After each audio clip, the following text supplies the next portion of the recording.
Hello, welcome, Chapter 4. Goodness. Hope you guys have been enjoying it so far. Chapter 4 starts Section 2. And just a little preface. The next section is probably the boring stuff. So bear with me. This is part of the thing about reading books like this is that you got to bear through the difficult stuff, the technical stuff, and the boring stuff to get to the more fun, juicy stuff so that it all makes sense. So I'm going to go through Chapter 4 here. So this is Section 2, the analysis of behavior. Chapter 4, reflexes and conditioned reflexes. Man, a machine. Behavior is a primary characteristic of living things. We almost identify it with life itself. Anything with which moves is likely to be called alive, especially when the movement has direction or acts to alter the environment. Movement adds verisimilitude to any model of an organism. The puppet comes to life when it moves, and idols which move or breathe smoke are especially awe-inspiring. Robots and other mechanical creatures entertain us just because they move, and there is a significance in the etymology of the animated cartoon. Machines seem alive simply because they are in motion. The fascination of the steam shovel is legendary. Less familiar machines may actually be frightening. We may feel that it is only primitive people who mistake them for living creatures today, but at one time they were unfamiliar to everyone. When Wadsworth and Coleridge once passed a steam engine, Wordsworth observed that it was scarcely possible to divest oneself of the impression that it had life and volition. Yes, said Coleridge, it is a giant with one idea. A mechanical toy which imitated human behavior led to the theory of what we now call a reflex action. In the first part of the 17th century, certain moving figures were commonly installed in private and public gardens as sources of amusement. They were operated hydraulically. A young lady walking through a garden might step upon a small concealed platform. This would open a valve, water would flow into a piston, and the threatening figure would swing out from the bushes to frighten her. René Descartes knew how these figures worked, and he also knew how much they seemed like living creatures. He considered the possibility of the hydraulic system, which explained the one might also explain the other. A muscle swells when it moves a limb. Perhaps it is being inflated by a fluid coming along the nerves from the brain. The nerves which stretch from the surface of the body into the brain may be the strings which open the valves. Descartes did not assert that the human organism always operates in this way. He favored the explanation in the case of animals, but he reserved a sphere of action for the rational soul, perhaps under religious pressure. It was not long before the additional step was taken, which produced the full-fledged doctrine of man a machine. The doctrine did not owe its popularity to its plausibility. There was no reliable support for Descartes' theory, but rather to its shocking metaphysical and theoretical implications. Since that time, two things have happened. Machines have become more lifelike, and living organisms have been found to be more like machines. Contemporary machines are not only more complex, they are deliberately designed to operate in ways which resemble human behavior. Almost human. Contrivances are a common part of our daily experience. Doors see us coming and open to receive us. Elevators remember our commands and stop at the correct floor. Mechanical hands lift imperfect items off a conveyor belt. Others write messages of fair legibility.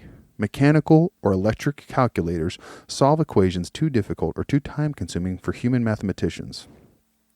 Man has, in short, created the machine in his own image. As a result, the living organism has lost some of its uniqueness. We are much less awed by machines than our ancestors were, and less likely to endow the giant with even one idea.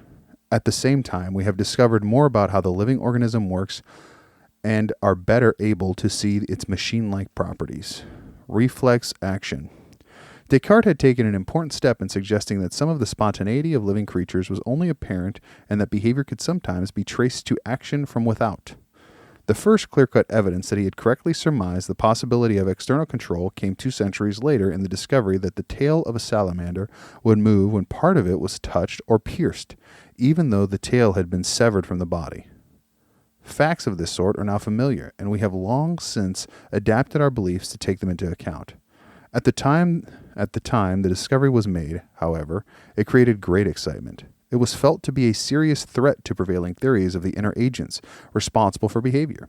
If the movement of the amputated tail could be controlled by external forces, was its behavior when attached to the salamander of a different nature? If not, what about the inner causes which had hitherto been used to account for it? It was seriously suggested as an answer that the will must be coexistent with the body, and that some part of it must invest any amputated part. But the fact remained that an external event had been identified which could be substituted, as in Descartes' daring hypothesis, for the inner explanation. The external agent came to be called a stimulus, the behavior controlled by it to be called a response. Together, they comprise what is called a reflex, on the theory that the disturbance caused by the stimulus passed to the central nervous system and was reflected back to the muscles. It was soon found that similar external causes could be demonstrated in the behavior of larger portions of an organism. For example, in the body of a frog, cat, or dog, in which the spinal cord had been severed at the neck. Reflexes including parts of the brain were soon added, and it is now common knowledge that in the intact organism, many kinds of stimulation led to almost inevitable reactions of the same reflex nature. Many characteristics of the relation have been studied quantitatively. The time which elapses between stimulus and response, the latency, has been measured precisely. The magnitude of the response has been studied as a function of the intensity of the stimulus. Other conditions of the organism have been found to be important in completing the account. For example, a reflex may be fatigued by repeated rapid elicitation. The reflex was at first closely identified with hypothetical neural events in the so-called reflex arc. A surgical division of the organism was a necessary entering wedge, for it provided a simple and dramatic method of analyzing behavior. But surgical analysis became unnecessary as soon as the principles of the stimulus was understood and as soon as techniques were discovered for handling complex arrangements and variables in other ways. Man, throat's getting a little dry. By eliminating some conditions, holding others constant, and varying others in an orderly manner, basic lawful relations could be established without dissection and could be expressed without neurological theories.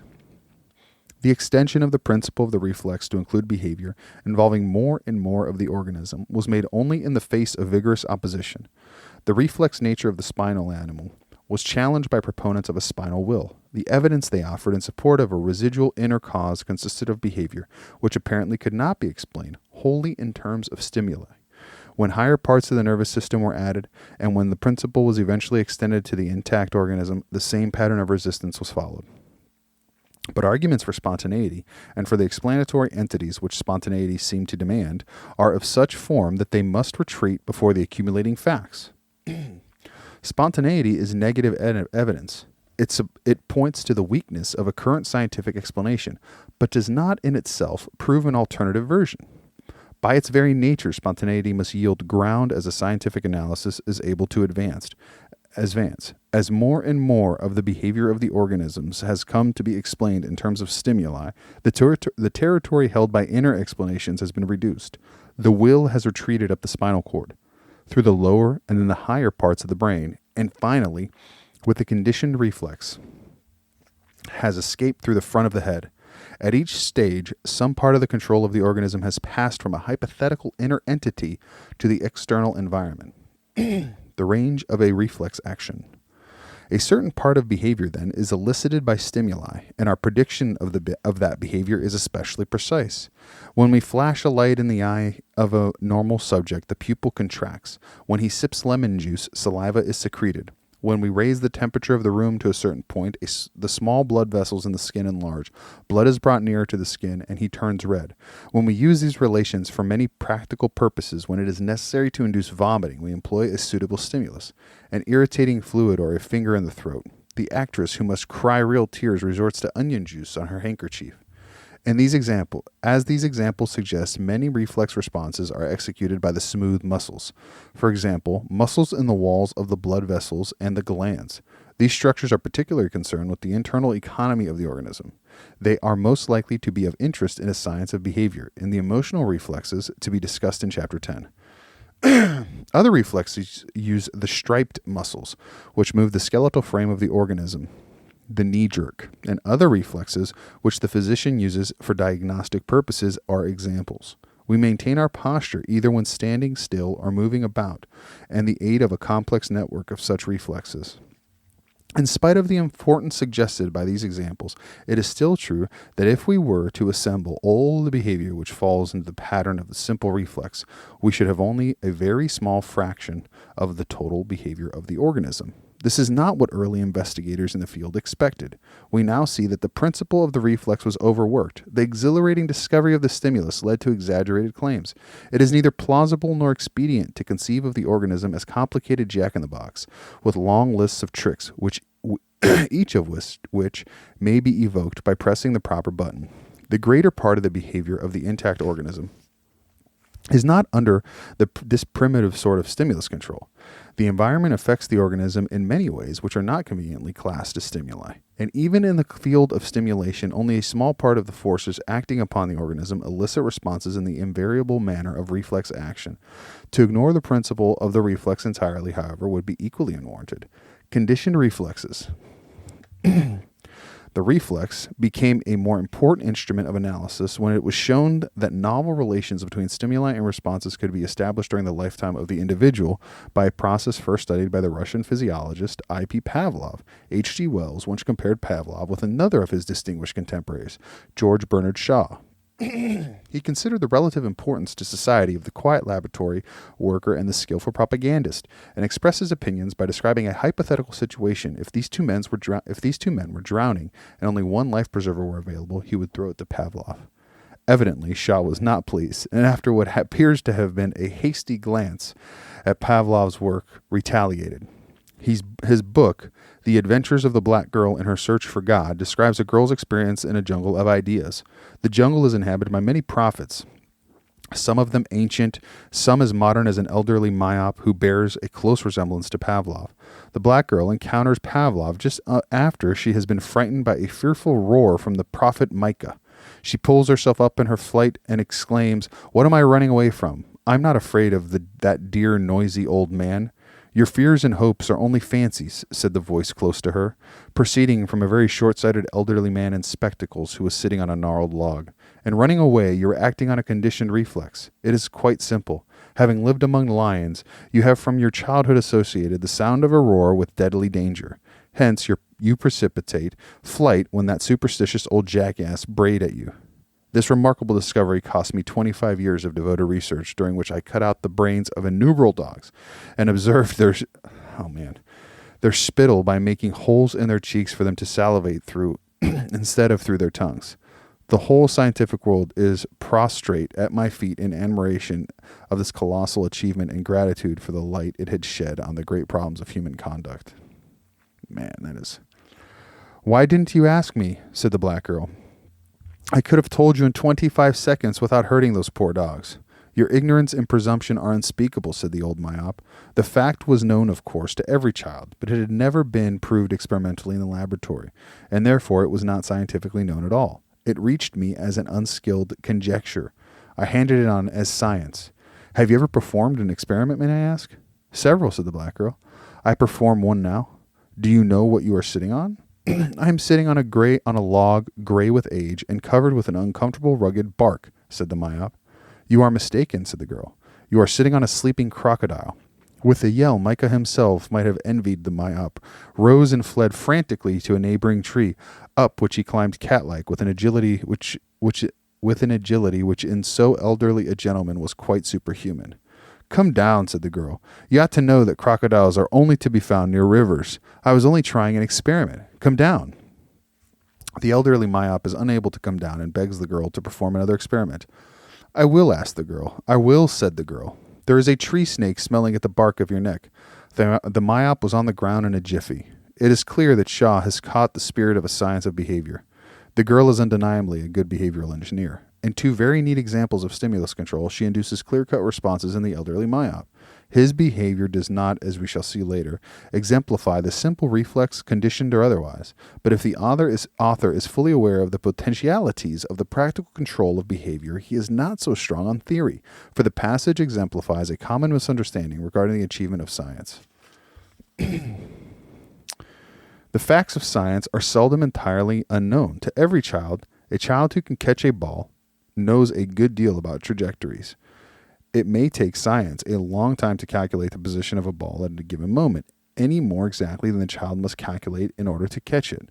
When Count Rumford, while boring cannon in the military arsenal in Munich, demonstrated that he could produce any desired amount of heat without combustion, he changed the course of scientific thinking about the causes of heat. But he had discovered nothing which was not already known to the savage who kindles a fire with a spinning stick, or the man who warms his hands on a frosty morning by rubbing them together vigorously. The difference between an unskilled conjecture and a scientific fact is not simply difference in evidence. It had long been known that a child might cry before it was hurt, or that a fox might salivate upon seeing a bunch of grapes. What Pavlov added can be understood most clearly by considering his history. Originally, he was interested in the process of digestion, and he studied the conditions under which digestive juices were secreted. Various chemical substances in the mouth or in the stomach resulted in the reflex action of the digestive glands.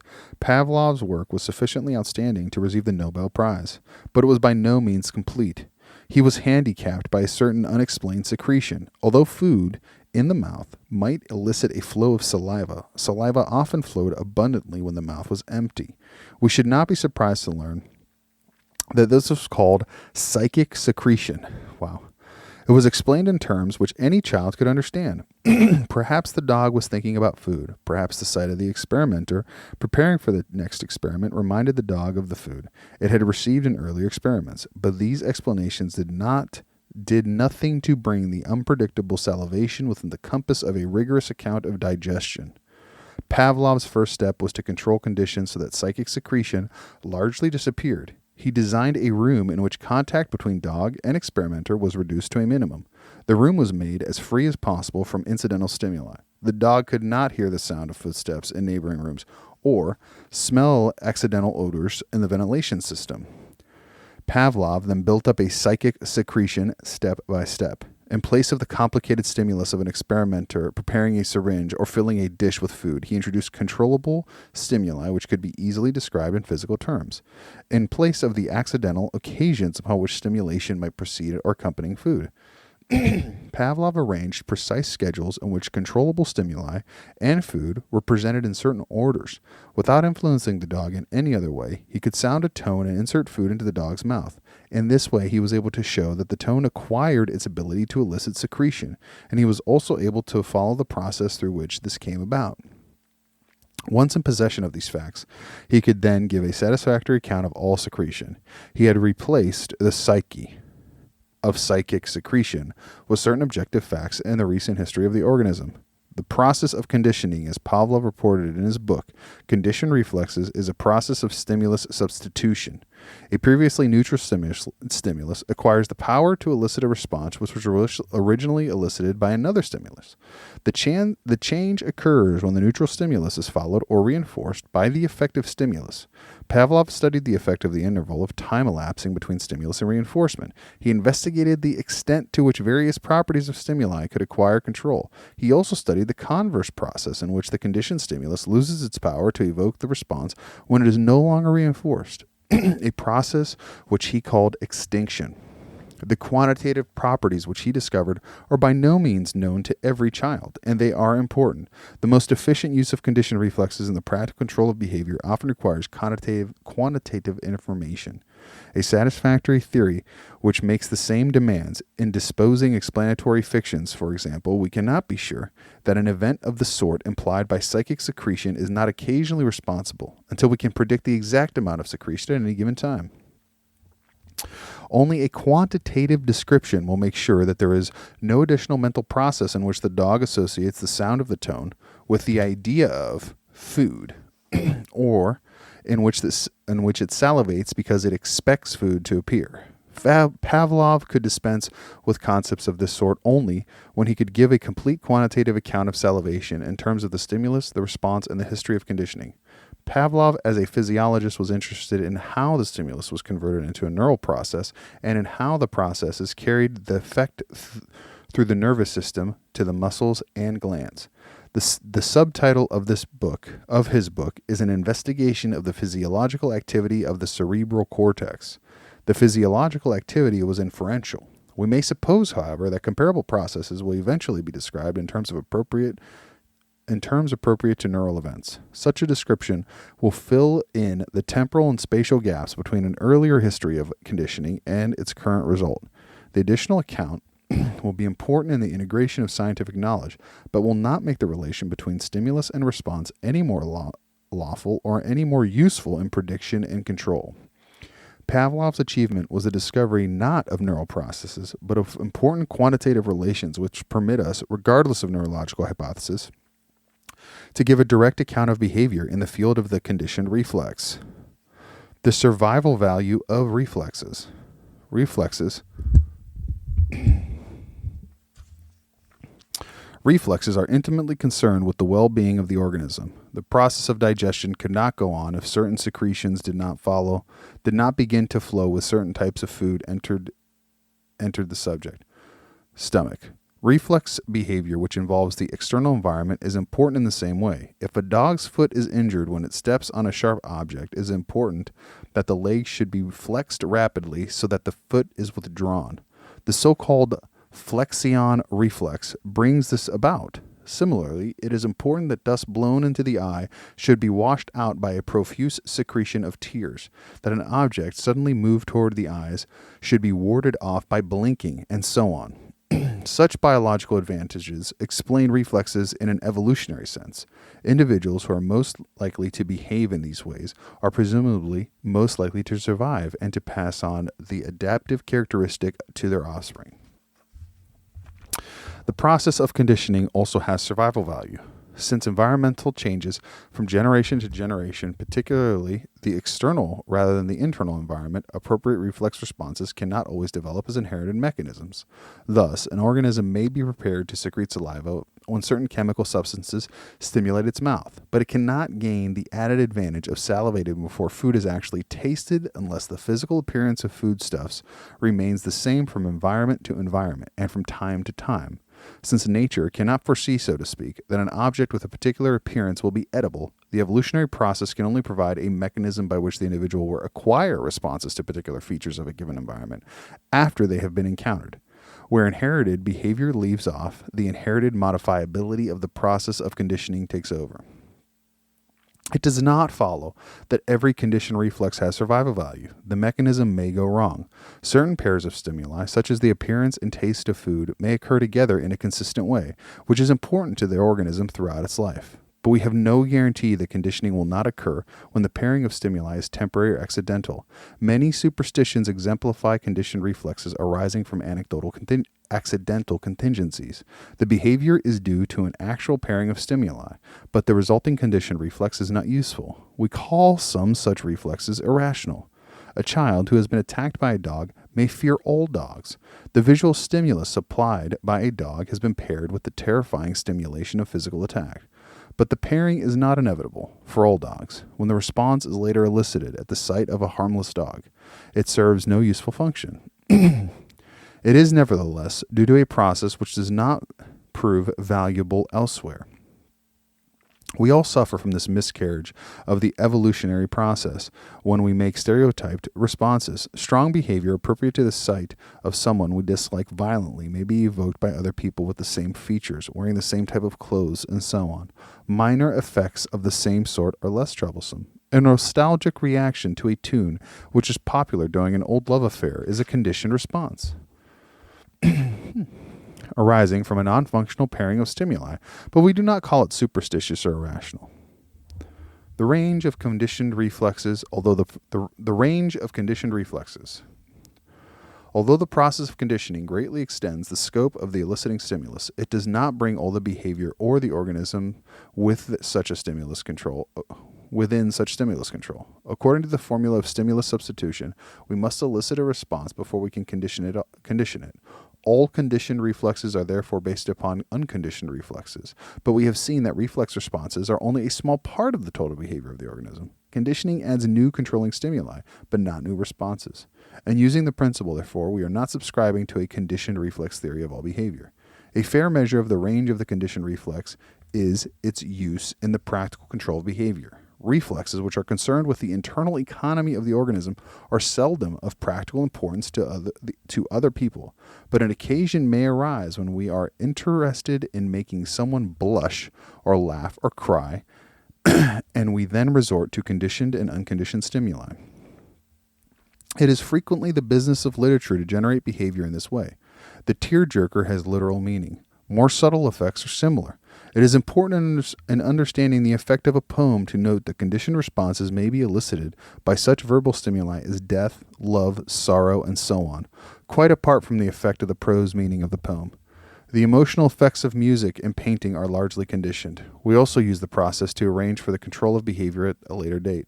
In patriotic and religious education, for example, emotional responses to flags, insignia, symbols, and rituals are conditioned so that these stimuli will be effective upon future occasions. A commonly proposed cure for excessive drinking or smoking consists of adding substances to liquor or tobacco which generate nausea, headaches, and so on. When liquor or tobacco are later seen or tasted, similar responses are evoked as a result of conditioning. They may compete with the behavior of drinking or smoking, as by taking all the fun out of it. Conditioning of this sort is treating a symptom rather than a cause, but it may make it easier for the patient to stop drinking or smoking for other reasons. Training a soldier consists in part of conditioning emotional responses. If pictures of the enemy's flag and so on are paired with stories or pictures of atrocities, a suitable aggressive reaction will probably occur at the sight of the enemy. Favorable reactions are generated in somewhat the same way. Responses to delectable foods are easily transferred to the objects, just as we dislike the liquor or tobacco which makes us ill. So we like stimuli which accompany delicious food. The successful salesman is likely to buy his customer a drink or take him out to dinner. The salesman is not interested in gastric reactions, but in the customer's predisposition to act favorably toward him and his product, which, as we shall see later, also follows from the pairing of stimuli. The free lunch at a political rally has a similar effect. So has the stick of gum, which the pediatrician gives his young patient. It has been shown experimentally that people come to like modern music if they listen to it while eating.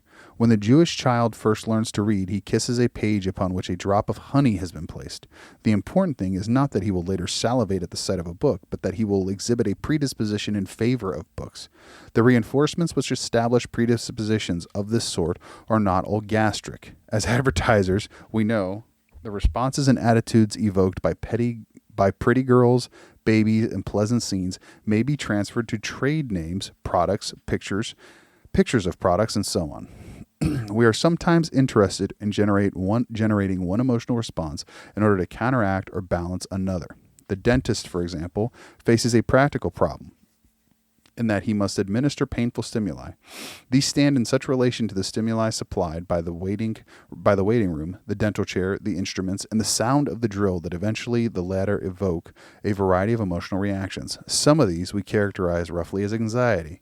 A funny picture book in the waiting room may elicit responses which are incompatible with anxiety, and which to some extent cancel it. The momentary effect exemplifies the use of stimuli which have already been conditioned. The educational effect of such a book in creating a less unfavorable attitude towards a dentist exemplifies the use of conditioning in the control of behavior. The flowers and music in funeral homes have an immediate effect in counteracting the reactions evoked by a dead body, and through the process of conditioning, they create a more favorable predisposition in the future toward burial practices. Eliminating a conditioned response is also a common practical problem. For example, we may want to reduce the fear reactions which have come to be evoked by people, animals, air raids, or military combat. Following the procedures in the conditioned reflex experiment, we present a conditioned stimulus while omitting the reinforcing stimulus responsible for its effect.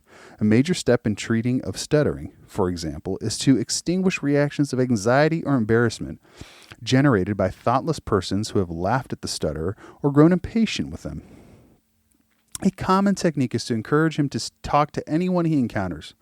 Functional responses of anxiety, embarrassment are generally conditioned in early childhood. If the adult stutterer is no longer laughed at, the responses may undergo extinction. The therapy consists simply of encouraging the stutterer to talk so that the conditioned stimuli thus automatically generated may occur without reinforcement.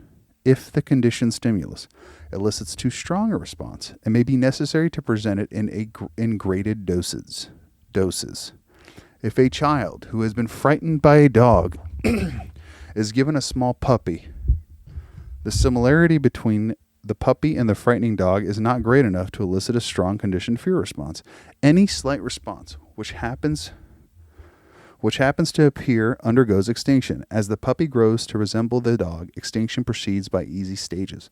A similar technique is sometimes used by reducing excessive emotional reactions to air raids, combat, and similar traumatic conditions. Extinction is brought about with stimuli which are at first only slightly disturbing, vague noises, faint screams, or distant sounds of bursting shells. Visual stimuli are presented without the auditory accompaniments in silent moving pictures of actual combat.